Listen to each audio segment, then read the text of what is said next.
All right, we have a very special guest with us today. Not a stranger to a lot of you, and he's really been making his waves down in the low country of South Carolina with his wonderful group known as Best Friends of Low Country Transit, where he is the leader of, and they work to bring transportation in the South Carolina Low Country into a future which offers efficient mobility and makes the auto optional for everyone. And what better person to lead this group but someone who studies law and has been a member of the South Carolina Bar since 1985. Everyone, please welcome William Hamilton of Best Friends of Low Country Transit.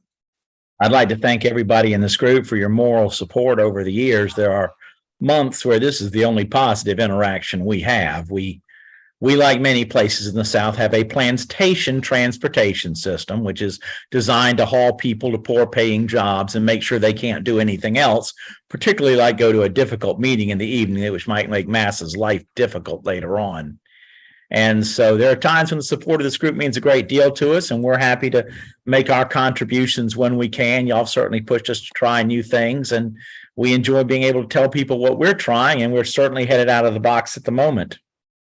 Absolutely. Our organization got started and unofficially back on Facebook in about 2009, though I'd been writing about the importance of public transit for 25 years.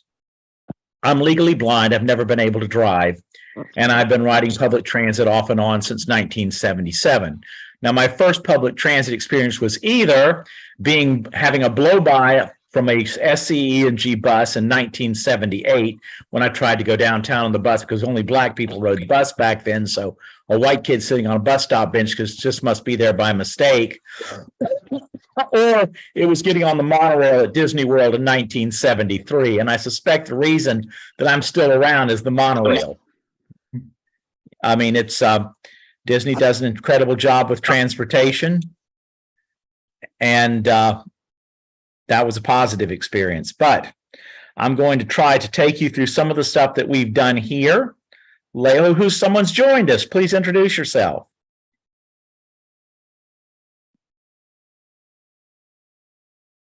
Hello? Oh, that's you. Okay. All right. Well, I'm going to try to share the screen now and go over. Let's see. So many different ways to do things. Okay. I should get the view up. I'm very nearsighted, which is why I ride the bus. Okay. All right. Well, this looks promising. Is this working for y'all? I mean, does it look okay on your end? I've got pictures in the middle of mine, but I've already seen it. So our logo is derived from two of the iconic things we're connected with. One is the Arthur Ravenel Bridge, which was built about 15 years ago and is the most expensive transportation project in the history of South Carolina. It has towers that are 500 feet tall and it crosses Charleston Harbor. It's notable for having a very nice pedestrian walkway, which my friends in the cycling community fought for and won. It's called Wonders Way, and it's named after Garrick Wonders, the fastest South Carolinian ever to get on a bicycle, who was run over and killed by a one-eyed man in a pickup truck when he was preparing for the Olympics. On the opposite side of the image, on the left side, we have the Best Friend of Charleston, which was the first passenger railroad engine in the southern United States, and at one time was part of the longest railroad system in the world. It ran from Charleston, South Carolina to Branchville. And people locally know what these things mean, and we get a very good reaction to our logo, and we put it on a lot of things. No, okay. What is that? No. Am I going the wrong way? Well, definitely going the wrong way, but that's okay. That's the end. Well, that's not what we wanted to do. The controls are down there. I got it now. Okay. All right, this is a picture of the actual Best Friend of Charleston with two of our most dedicated staff members in it. In green is our Rosa Parks. That is Um, Louise Brown, she was part of the original civil rights movement in Charleston in the 1960s, participated in the MUSC hospital strike, and she is a dedicated member of our organization, not as busy as that as she used to be, but a very solid and dedicated worker. And next to her is Carol Dodderer, who actually has a Confederate general among her ancestors, and whose ancestors helped run that railroad back in the 19th century. And these two ladies have been with us, working with us for over 8 years. And then in the background is the Best Friend of Charleston, which began operation in 1830 and was blown up about 6 months later.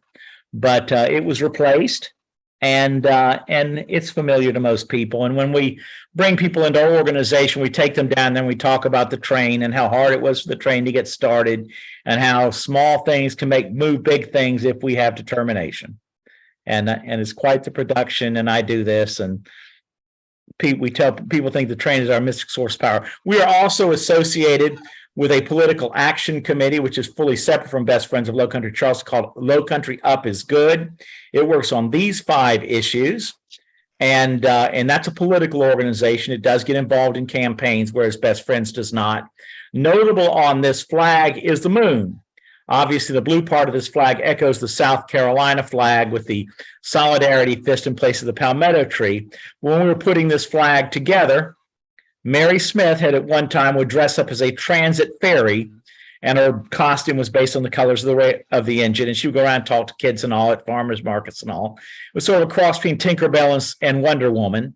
And she was very good at it. It sounds laughable, but it wasn't. And she had a chariot. When we put her in parade, she was pulled by 2 bare-chested men, rickshaw style. And she had a 250-watt sound system on the back that she could control with her iPhone.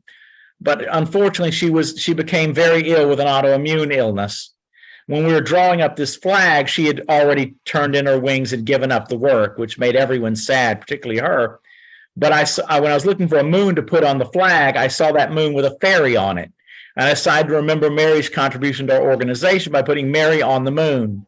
And she died 2 days later. She saw this design right before she died, and she said that she loved it. And so we carry that around. And that is when the conservatives in the Low Country see that flag, they know they are in for a teeth-bared fight. Our greatest achievement as an organization is and the greatest folly, I suppose, is the 2016 transit referendum. Amalgamated Transit Union gave us $125,000 and worth of staff, in-kind support, and money to run the campaign. They sent some wonderful national organizers down to help us, and we were able to win the campaign. We did that mostly by talking to people outside of the early voting places. It was a very close election, but we did win.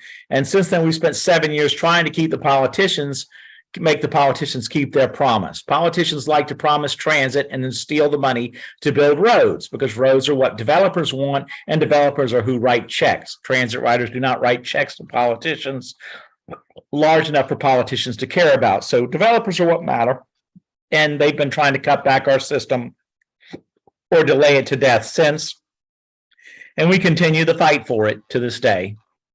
But that was the first banner we ever made. We actually made that banner by using huge paper stencils and stenciling the design. We don't do it that way anymore. We have achieved some stuff. This is a really wonderful bus stop in Mount Pleasant, South Carolina. Not only does it have a pull-out and a trash can and a bike rack, it has a swing. You can actually swing while you wait for your bus, and an all-weather shelter. And that is a very conservative community, but Mount Pleasant's been very aggressive about getting bus stops out there and has put in a bunch of them over the years. In Mount Pleasant, if you build a large development, an apartment complex, a shopping center, you will build a bus stop, a good one. And if you aren't on a bus line, or there isn't a place for you to put the bus stop, the town will simply pick somewhere else for you to build your bus stop. And you can spend your money building a bus stop on somebody else's property. In 2015, we began a campaign to get the bus back to the beach. The buses to the beach were canceled.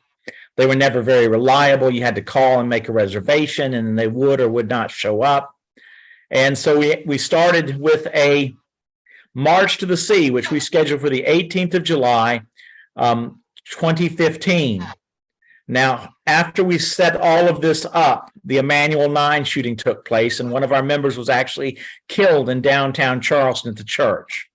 And but we pushed through with this anyway. It didn't get a huge response because the Ku Klux Klan said they were going to march on the state capitol to preserve the Confederate flag, and all the liberals in South Carolina had to go up and fight the Ku Klux Klan. But some of us went to the beach anyway. We had a good day, and we made our point, but we didn't get the bus back. In 2018, we fought to get the bus back to the beach again, to Folly Beach this time. And we painted this big banner, which we put at the entrance to Folly Beach. Folly Beach, governments really hate it when we do this sort of thing because it works. What we do is we have a projector. We design a banner in desktop publishing. Then we project it onto the canvas, which we painted. We trace it with pencils, and then the public helps paint it. This banner was painted at a farmer's market by about 25 different people. And we had a little girl come up to us last year and go, I painted that bee 6 years ago, or that was 4 years ago. And she was a teenager then, but she still remembered helping paint that banner. So it's something that brings people together. And the government hates it because it's large and visible, and it means something. The government wants us to be tired and poor, weak and scared. We do Transit Equity Day every year. We make these posters to go on the buses, and we attach a silk rose to it. And we give these to the transit organization, which probably puts them on a bus. We have seen some on buses, and then loses them afterwards, so we can replace them next year and spend another $35. However, on Transit Equity Day, we go big. And this year we made 800 pancake breakfasts in Rosa Parks' memory using her recipe. 200 of them went to an African-American Heritage Genealogy Conference in Lincolnville, South Carolina, which is a historically African-American community. And we had a good time. They were wonderful pancakes. We had warm apple compote and sausage to go on them. The Transit Authority told us they didn't see any need for us to bring them to the bus drivers, which I have long ago learned to ignore what they tell me. And I had a couple of people from the local Burning Man event that are part of the cacophony movement that just love undermining the government.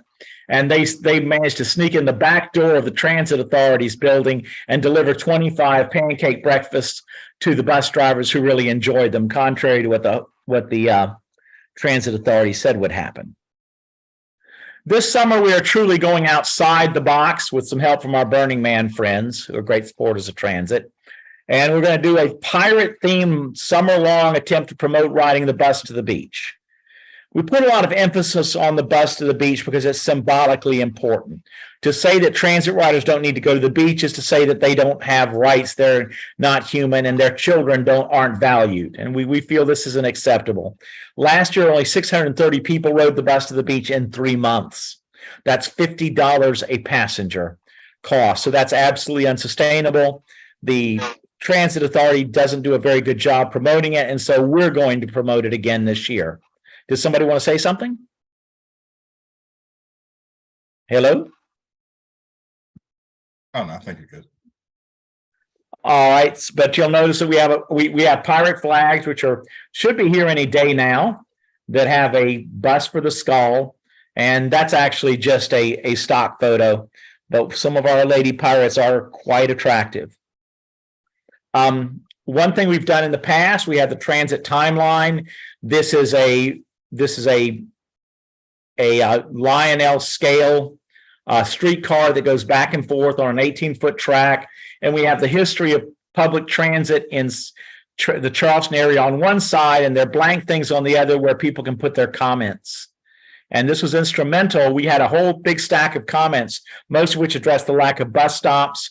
We took those to county council. We photocopied, gave it to them, and county council demanded the transit authority spend the $400,000 that had been appropriated to them by the state government to build bus stops. And they've been sitting on the money for 3 years.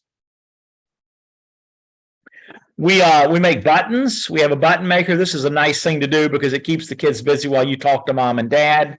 This little girl did a very good job with her design, but we have a punch that will punch that out, and then we have a button maker that turns it into a button. And people wear the buttons, and we have buttons for different communities, different issues, different times of the year. For Transit Equity Day, for North Charleston, very popular one says "Leave the Slow Country." We've got one with a pineapple on it, which is the symbol of local tourism, and it says "Don't cook the planet; it's bad for tourism," referencing global warming. We painted a map of the Low Country. This is actually interesting. This canvas was painted during the solar eclipse. We put the paint down when the sun was disappearing, and it dried in the new sun. And the kids get these wooden train parts, and they design the transit system of their dreams, which they certainly do faster with a better faith than the politicians do. But we take this to farmers markets and other events, and the kids just design. We also take it to schools, and the kids can design the transit system they think the Low Country needs. This is the biggest project we're taking on. This is Century Forward. This is an attempt to envision 50 years into the future, the city of North Charleston, which we're now calling New Charleston. And we believe North Charleston is the future of the Low Country. Downtown is basically a tourist attraction now. It's very expensive to live there. They've gentrified most of the people out. They've lost most of their bus routes because the people that ride the bus no longer live there. Now it's full of millionaires who sit in their cars for hours at a time, which is what they want. And so what we're focusing on North Charleston, the idea is to get people to think about the future, which sounds pretty basic in Atlanta and New York and Chicago, but in Charleston, thinking about the future is genuinely radical. This is a city obsessed with its past. It's a city that most people think had its best time 150 or 175 years ago. And it's a city that has fought the future its entire existence. So getting people to think about the future here is a huge challenge. But that's some of the stuff we're working on. I don't know if there are any more slides or not. I believe that is the last slide. So I will unshare, and I'm happy to answer any questions. Thank you so much, William. And I just wanted to note that joining us on the call, we also have another member of the Best Friends of Low Country Transit. Someone who I've met in person, and just I felt his energy already. Like even like just talking with him on the phone, I just felt his energy. But Chris Action Jackson is on the call. Thank you for joining us today. But yeah, like I'm glad I brought you all on because I've always admired Best Friends of Low Country Transit, and especially William Hamilton. Like, quick story, I first met William Hamilton at the ATU headquarters right outside of DC in Silver Spring, and I just was wondering, like, wow, like this guy has a lot of energy. Like he knows what he wants, and it's just he captivated like is exactly what you need in organizing, especially in this day and age when transit is seen as an afterthought. So you know, it to just come to what you all have come up with, and the victories that you've won, you really have shown that engagement is important. And well, there are over 100 wonderful people that have been on this journey with us at one time or another, including Chris, who still goes around the country talking to people at transit organizations that may have never had a visit from anyone. He's a big rig truck driver now, and he can tell you how that goes. But you know, we've lost a bunch of people. My wife began this struggle with us a long time ago. She passed away 3 years ago. We just lost Dave Crossley, who was our IT guy for a while. We lost Mary. It's very painful. I mean, the opposition sits there and goes, well, we'll do that 2 years later. We'll do that 5 years later. I mean, they've got a plan to build rapid transit lines in Charleston in 2050. I don't care. I don't care about transit in 2050. I'm sorry. I'm sure I should. But I'll have been dead for 20 years by then, by fair estimate. So I'm refused to get excited about that. And the idea that people should wait that long for modest amounts of progress is abusive. And I am reminded of that every time I look at the people we've lost. Absolutely. And we're just kind of looking at all of the events that you all have done. They've always seemed like on the cusp and really engaging. Like when we look at the one you hosted the other day, the Queen Ruby's Pirate Party, like that's fun. It looks fun. Well, that's next Wednesday. That hasn't happened yet. Oh, that hasn't happened yet. Oh, no. We had a little part. We had a little party at a local bar, and you know, when 5 women walk in dressed as pirates in fishnet stockings with swords, it does attract a lot of attention. And we're hoping that that's next Wednesday, and we're hoping that that this will get people to ride the bus. The theory behind this is the pirates hand out golden coins, and people can redeem those on the Isle of Palms for prizes and contests and all from the vendors there. We've had a hell of a problem because a teenager rode out to the Isle of Palms in a car 5 weeks ago and shot 5 people on the beach for spring break. And, this is the second time or the third time our efforts to make the bus to the beach work that's been disrupted by gun violence, which is, of course, what the opposition wants. They want guns to make public transit, common space, the urban life impossible. And the more lead that's flying around, the better the conservatives like it, because they hate us and they hate cities.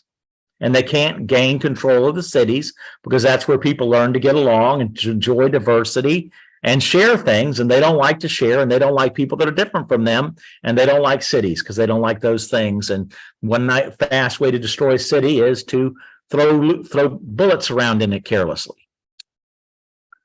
But that's next week, and it should be fun. Wonderful. I mean, it looks fun, and I've always said that that's a great way to get people engaged, and it kind of nails down a lot of the anxiety that most organizers would have with going out and speaking to random strangers in public. But if you're in a pirate costume, or if you're like, I remember like when I was younger, I dressed up as a bear, and it was the Clean Air Bear for the Clean Air campaign. And I was convincing people to change their commutes to transit. And, I felt so much more comfortable being in a bear costume than just handing out flyers. And it's much more engaging. And it's fun. Like, who wouldn't talk to anybody who's in a pirate costume? But yeah, that's absolutely ingenious. And that looks like a lot of fun. So definitely, if you're down in Charleston, in that area. And this will go on off and on all summer, depending on when we have people and they're ready to do something and all. And hopefully a lot of people will get on the bus. I mean, 630 people in a season is ridiculously inadequate, but that's what they want. They wanted to cancel it so they can say, oh, well, we ran the bus to the beach and nobody rode it. That just doesn't work. I mean, earlier this week, the lady responsible for publicizing the bus, the only thing she could say about the bus, since it was clear she'd never actually ridden the route or actually visited the stops in question, was, well, you can't take your chair. Well, that's not even true. You can take your chair. You just can't bring a huge pile of beach gear on the bus. But I mean, why the hell can't you take your chair if the bus is running damn near empty anyway? But if you don't ride, you don't know. Right. And she doesn't ride and she doesn't know, but hell, she's being paid $80,000 more a year to publicize public transit than I am, so she must be doing something right. Absolutely. Now let's talk about the your biggest victory, which was the 2016 local referendum. You told us that ATU gave you all $125,000 for the campaign, and you won it. How instrumental was ATU in willing to help you all with that? Well, they funded things like the use of Nation Builder, and we had the great fortune to have a very brilliant Nicholas Bell, who was able to get Nation Builder running. So we had the same functionality the Democrats would have with Vote Builder, and we printed a huge amount of literature, handed out everywhere we could, went door to door. And they gave us the use of an algorithm to select voters to target, which I never fully understood, but it did some amazing things. One thing this algorithm would do is it would pick out somebody that had moved from a city that had strong public transit like New York or Denver or San Francisco and was now stuck in Charleston. And we'd drive past 25 houses that the algorithm said we had no need to visit, knock on this one door, and they open the door and go, oh my God, somebody gives a shit about transit. I'm tired of living in my car. How can these people stand it? And whoever wrote that algorithm was very sophisticated. It was extremely useful. And so that was useful. Then there was the money. Then they sent down some of their organizers. Their current treasurer was one, and he could work a community fair or a farmers market better than anybody I've ever seen. They sent down Fabricio, who beat the hell out of me every day, trying to beat my bad Southern habits out of me, and got a lot of that done. And there was a lot of help. They sent 3 of their staff down, rented a house for them, and they helped us out a lot. And we had a lot of volunteers that helped us. And it was a struggle. And I remember the night that, this is sort of a funny story, but it's true. We have a theme song for our organization. You can look it up after this is over. It's by Christopher Tin. It's called Wallow Yo Yamoni. And it is the song that the shamans in South Africa used to make it rain. and you'll just have to listen to it and find a version with subtitles. But these big black shamans go out on these hilltops and they sing this song and it rains. And the night of the election, we were behind, and Donald Trump was ahead. It was an ugly night, and people joke, well, you should sing the song and make the votes rain. And I said, well, I'm a white middle-aged guy. I mean, shouldn't you do that, Chris? You're black. And Chris said, no, you need to sing the song, which I didn't really understand. So I go stand up at the edge of Rivers Avenue on this picnic deck at this black nightclub and sing part of this African shaman song to make it rain. And then I go cry in the bathroom for 20 minutes because we've lost the election. I wasted all this time and money. And then I came out and we'd won because the absentee precincts we'd worked so hard had come in and we'd squeaked out a victory, which gave us the opportunity to spend the next 7 years fighting the politicians' attempts to steal the money and cut the thing back. We were promised a transit line that went all the way from Summerville, South Carolina, a small town about 25 miles outside Charleston, to downtown Charleston. Currently, we have something that runs from the fairgrounds 4 miles from Summerville and stops 4 miles outside Charleston in North Charleston, conveniently giving us rapid transit where black people are, but not rapid transit that would allow black people to get where white people are. I wonder why that is. And it's insane for the city. They need the people to get to work, but they decide they need a dog walking park under I-26 more than they need to use the old railroad line to run a bus rapid transit line on. So I guess rich people's dogs are more important than the people that fry your hamburgers and make beds at your hotels, even though that's how you make your money. Racism is an astonishing thing. It's more important than money. I didn't think anything was more important than money in America, but now I know. Absolutely. We got Chris come on, Chris. On here. How you doing, sir? Phenomenal. I just arrived in Atlanta as a trucker. I'm doing great. How about y'all?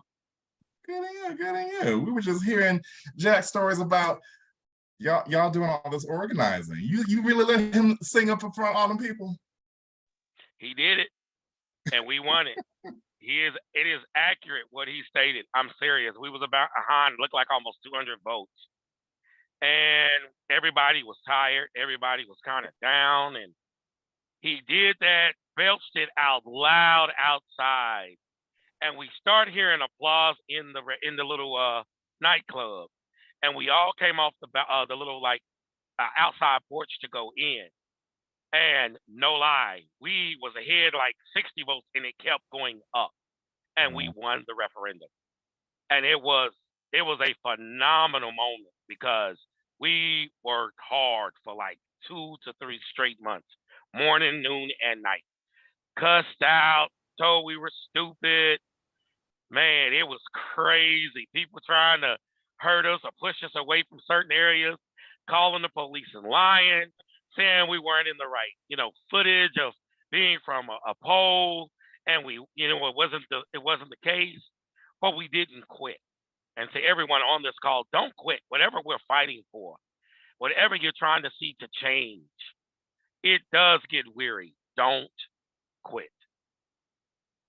Absolutely, and definitely worth to follow by, and especially with the New Century plan and what may be probably one of the most ambitious bills for transit-oriented development by Representative Marvin Pendarvis, but hopefully that goes through and we could see that vision come sooner than 2050, because I think I need to add a section to the bill requiring transgendered abortionists to be executed by flamethrowers, so the legislature will take an interest in the legislation. It was a disaster.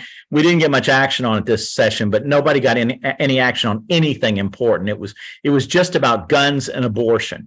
Oh, wow. And so it's okay to shoot people after they're born, but before they're born, they're sacred. Welcome to South Carolina. Yeah. Well, I have to go out and sing that song again. Yeah. We'll definitely see if we can push that bill back. I wanted to hand it over to the audience to see if you all had any questions for Best Friends of Low Country Transit. So if anyone has any questions, feel free to take yourself off mute and fire away.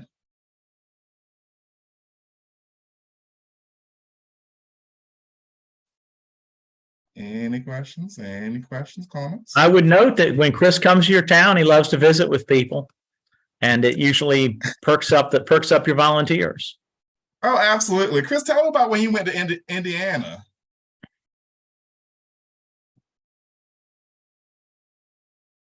No audio, Chris. Yeah, you're on mute. Oh, it was awesome. Hello, Miss Sheila. It was phenomenal. I had my little nephew with me. He was out learning. He's 17 now. He was 16 at the moment, and it was awesome. We got to meet up with Sheila and some of the people there. I was able to get over there. It was awesome. Just to hear what's going on and what different people are doing. And it's always good to hear what other cities, what other states are doing. And be able to share what we're doing over in South Carolina. And it was awesome. Sheila, y'all are awesome. Keep fighting. I mean, just to give some insight on, what I've learned doing this stuff. And then just to hear what they're dealing with and telling them, I understand, but don't quit. That's my number one goal. We had a good time. We got to talk about 30 to 40 minutes. It didn't take long. Like I said, if I can be of any assistance, I will. I'm all over the place. I go in about 38 states in any given 2-week period, anywhere between 14 to 20 states. Daily, I'm in about 3 or 4 states. I'm in Atlanta this weekend. Next weekend, I'll be in Winston-Salem, North Carolina. And I just like to, connect, especially with the transit and the advocacy of that, but anything for that matter. I'll help in any way I can. We had an awesome time in Indiana. Y'all doing some great things. It was good to see some of the legislature and some of the politicians on board and to hear what they had to say. We was able to do a 3-way with a few of the board members. And it's always good for them to hear a stranger as well. But for the same cause in another area, to know that we're not alone. So we had a good time. I enjoyed it, Bakari. I really did. And I thank them for welcoming me. And as such, Chris also came down to Atlanta and was just wowed by everything that we had down there. And it was good. It was good. Like if you ever get a chance, and we're definitely going to set it up to where if Chris is going around the country and he's in your town, we'll see if you can link up with that. But yes, it's definitely helpful to have someone who's mobile like that to go and spread the goodwill, because Fort Wayne, Indiana has definitely been picking up with them gonna be a stop on the future Amtrak that's gonna go through the Midwest. So it's definitely helped, and to hear, like from what you said, Chris, like to hear from an outsider's perspective, like sometimes it's going into these cities and telling folks of how valuable your city is to the larger output of America as a whole. Like when you look at Fort Wayne as being the second largest city in Indiana with not having any rail service, that's something that to really look at of like, how are you connecting a city? Same thing with Charleston. You all stations in North Charleston, away from the tourist trap that is downtown Charleston. So that's definitely of importance of making that a hub. So hopefully that will be the spark to try to see if you can put in that line going to Somerville. Hey, Bakari. Hi, Sherry. How are you? Oh, Lord Jesus, just juggling a million things, but I just want to thank William for taking the time to be on this call, and also thank him for his lifelong work with transit equity. I agree with everything that he said. I also am very concerned and frustrated that more people are not advocating for transit. William, I don't know if you know this, but Reverend Jesse Jackson had a call for transit back in the 80s. He was saying that bullet trains and rail was the way to go.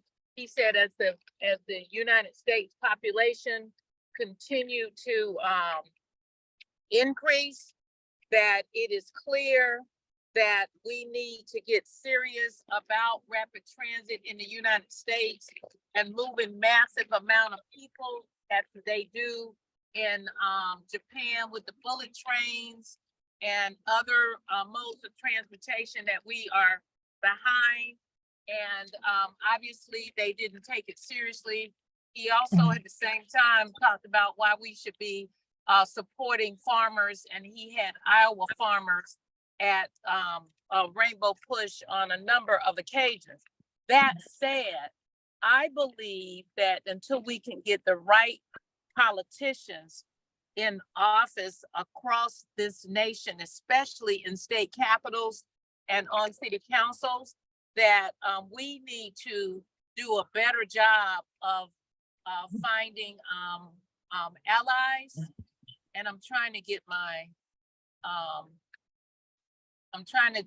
camera on, but for some reason it's not wanting to cooperate. We can hear you fine. Okay, so what I think that we need to do is, as I said, do a better job of finding supporters with money. I'm not sure what the NAACP is doing. I'm a lifetime member. I don't know if there's anybody on this call that's from the NAACP, but I think there are a couple things we need to do, and I wish I had more time to help do it.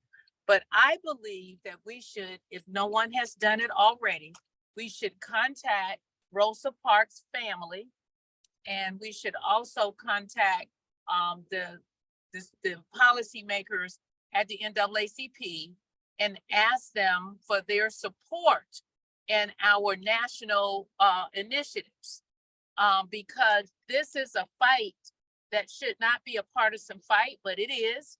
But with that, I think we should be able to gain more traction. And William, thank you for sharing your story about being legally blind. And this is one thing that I will do. The head of the ARC, the Atlanta Regional Commission, the chairman of the board, I can't think of his name right now, but he is legally blind. And he told his story at the Atlanta Regional Commission's Regional Leadership Institute, RLI Institute, back in September. Kerry Armstrong, that's his name. This man, this is a Caucasian man. He is very humble. He is very well connected in Metro Atlanta and across the country.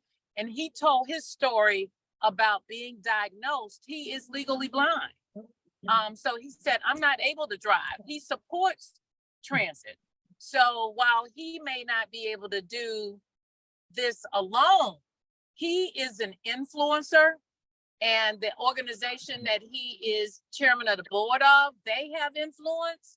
So we need to figure out how to connect him and other people who are wealthy, who are in those types of positions, to get them to do more and get their friends to do more.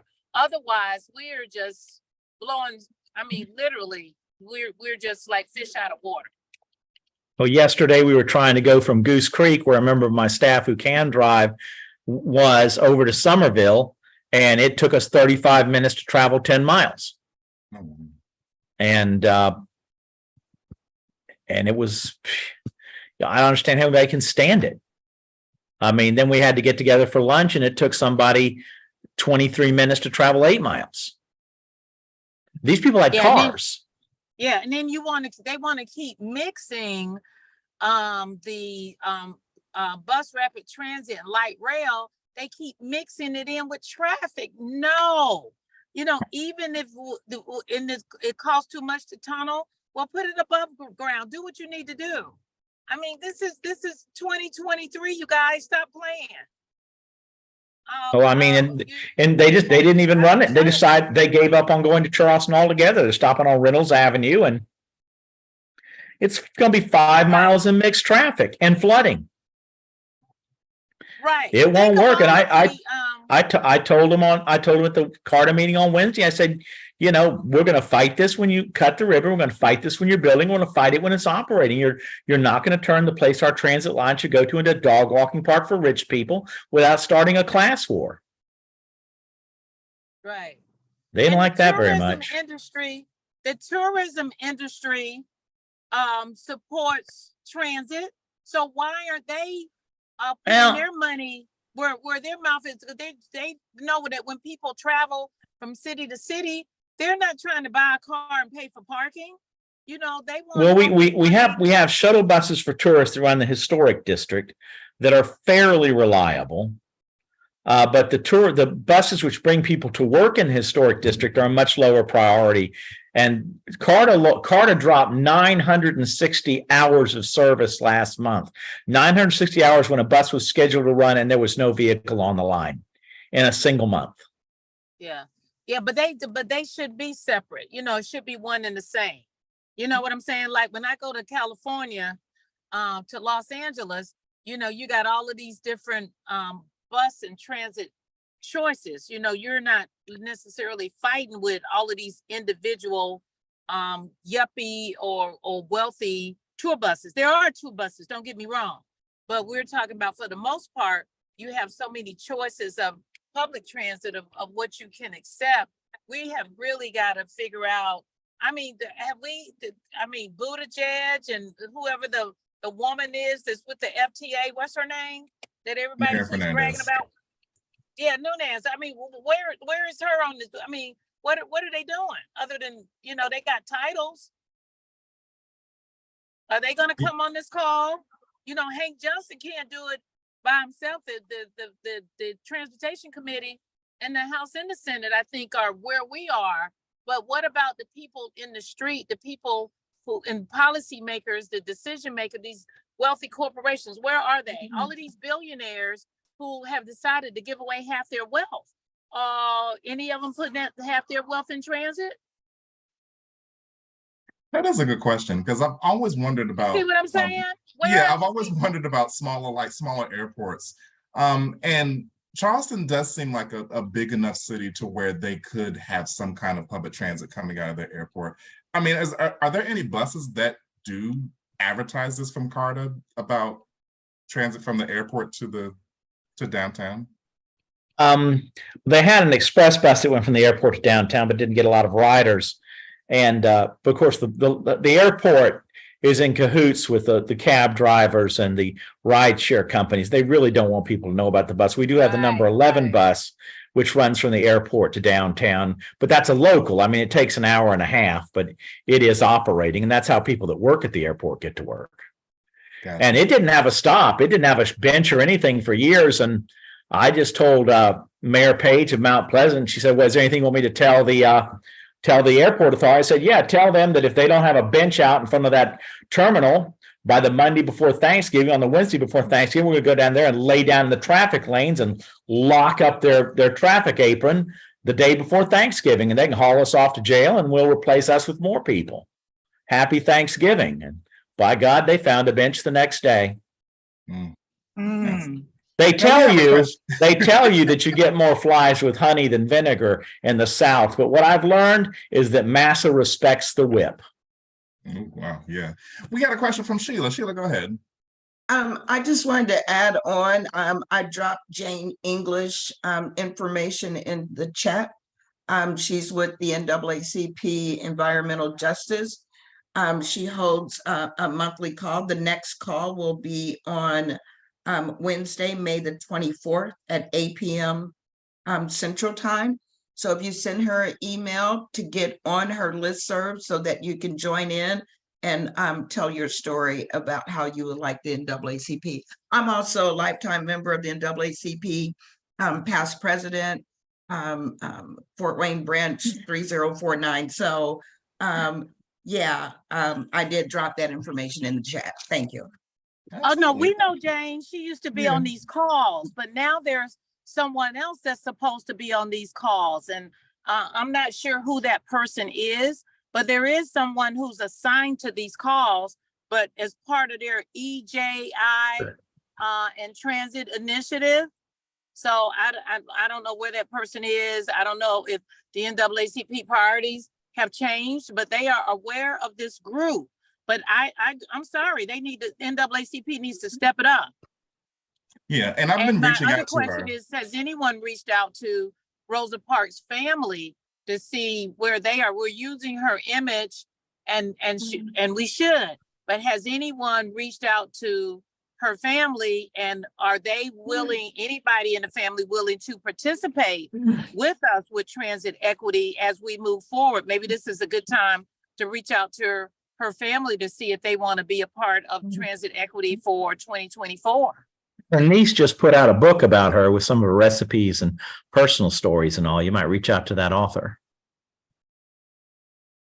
That'd be good. And yeah, we have been reaching out to the new EJ director of NAACP, and we've had a couple of meetings, and we even told them about the Railroad Workers United project. So hopefully they will come on to that, because that would be a huge boost to that. So yeah, we're working on that. But any other questions for William or Best Friends of Low Country Transit? Well, I just want to note that I haven't done any of this alone. 100 wonderful people have worked long and hard, rainy days, cold days, days when no one showed up. And particularly through the period when I lost my wife, and they picked me up, and they're picking me up right now. And I wouldn't be here without their help.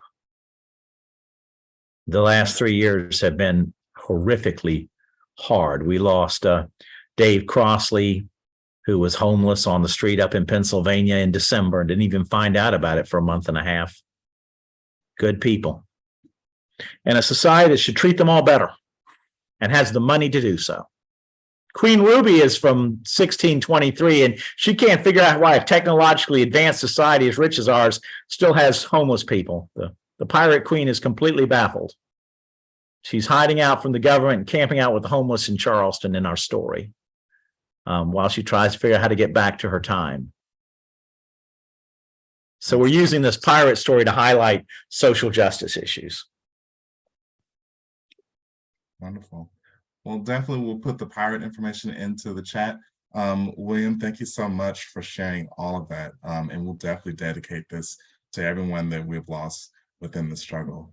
But thank you so much for joining us. I thank everyone for being here and for being part of the struggle. It'd be harder alone, for absolute certain. Absolutely.